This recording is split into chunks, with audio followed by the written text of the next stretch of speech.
માત્ર ભૂલ માત્ર બીજી ભૂલ બંદા કરતો નહીં. હવે બીજી ભૂલ કરતો નહીં.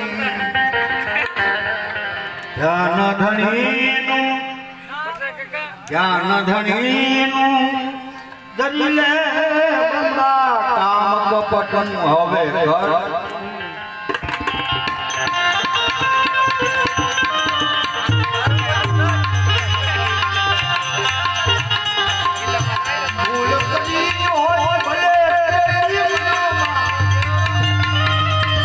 બીજી ભૂલ બંદા કરતો નહીં.